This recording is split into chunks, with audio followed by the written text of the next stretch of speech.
Hello friends, নানান ব্যঞ্জনে তোমাদের সকলকে স্বাগত জানাচ্ছি। আমার দূরের বন্ধু, কাছের বন্ধু, দেখো আমি এখানে চিকেন নিয়েছি। চিকেনগুলোকে এখন ভালো করে ধুয়ে নেব। আর আমি এতটুকু রান্না করব না, আমি একটু অল্প রান্না করব। তো এখন দেখো আমি এইটুকু চিকেন নিয়েছি। আর এখানে আলু কেটে নিয়েছি। তো একজন আলু তো খুব ভালোবাসে, সেই কারণে। তো এখন এর মধ্যে লবণ ও হলুদ দিয়ে ভালো করে মাখিয়ে নেব। আর নিব সর্ষের তেল। তো এই সর্ষের তেল দিয়ে দিচ্ছি। দিয়ে এখন এটাকে ভালো করে হাত দিয়ে মেখে নেব। একটু বেশি করে সরষের তেল দিয়ে দিলাম। দিয়ে এখন ভালো করে একটু মেখে নেব। একটু মেখে নিয়েছি, তো আর একটু মেখে নিচ্ছি। এবার ভালো করে মেখে নিয়ে কিছুক্ষণ একটু রেখে দেবো। তো কিছুক্ষণ পরে আমি কড়াইতে একটু তেল দিয়েছি, কিন্তু তেলটা আমার একটু বেশি পড়ে গেছে। আমি তো চিকেনের মধ্যে তো আগে তেল মেখে রেখেছিলাম। তো কি করবো আর, যাই হোক এখন এই যে তেলগুলো মানে তেলের মধ্যে আমি সব চিকেন আলুগুলোকে দিয়ে দিচ্ছি, দিয়ে একটু ভেজে নিচ্ছি। কারণ আমি একটু বেশি তেলে রান্না করি না, মোটামুটি করি আর কি। তো এখন চিকেনগুলোকে একটু ভেজে নিচ্ছি। আলুটাকে ভেজে নিচ্ছি, একসাথে ভেজে নিচ্ছি। আর এদিকে দেখো আদা আর কাঁচা লঙ্কাটাকে এখন পেস্ট করে নেব। আর এদিকে রসুনটাকে পেস্ট করে নেব। তো পেঁয়াজ পেস্ট করে নেব, টমেটো পেস্ট করে নেব। তো এখন দেখো ওই তেলের মধ্যেই আমি চিকেনগুলো উঠিয়ে নিয়ে এখন এর মধ্যে গরম মশলা আর তেজপাতা আর এই যে পেঁয়াজ কুচি করে কেটে দিয়ে দিলাম। দিয়ে এখন একটু লাল লাল করে ভেজে নিয়েছি। এখন ভেজে নিয়ে এখন এর মধ্যে পেঁয়াজের পেস্ট দিয়ে দিলাম। পেঁয়াজের পেস্ট দিয়েছি, এখন দিয়ে একটু ভালো করে নাড়িয়ে নিচ্ছি। এখন এর মধ্যে দিয়ে দিব হচ্ছে রসুন পেস্ট।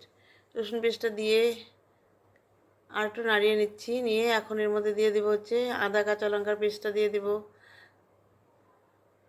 এখন আদা কাঁচা লঙ্কার পেস্টটা দিয়ে দিলাম।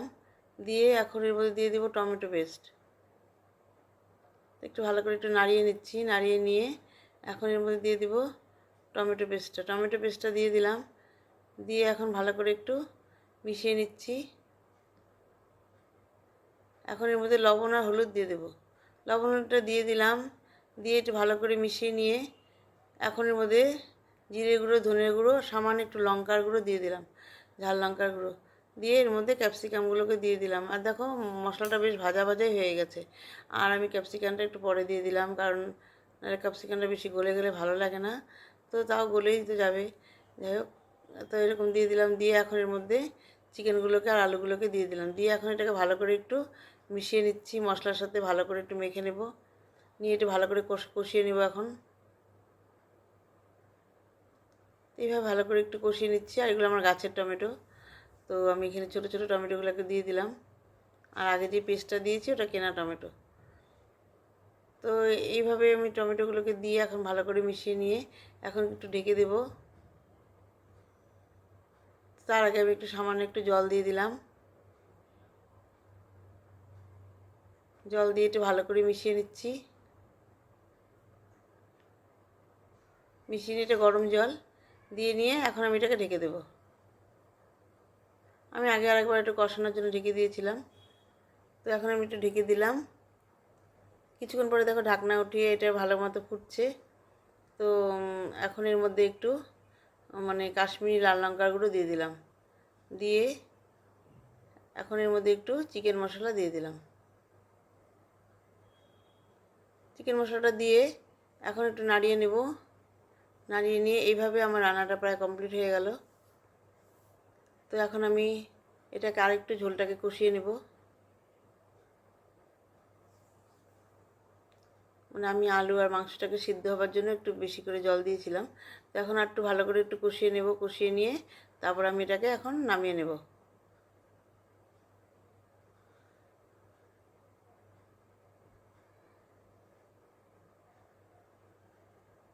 তো বন্ধুরা এখন আমি দেখো এটাকে সার্ভ করে দিলাম। তো বন্ধুরা তোমরা যেন তোমাদের যদি ভালো লেগে থাকে তাহলে প্লিজ একটু কমেন্টস করবে। এবং তোমরা সবাই ভালো থেকো এবং সুস্থ থেকো, এই কামনা করছি। এইভাবে আমি এখন এটাকে চিকেনটাকে সার্ভ করে দিলাম। নমস্কার।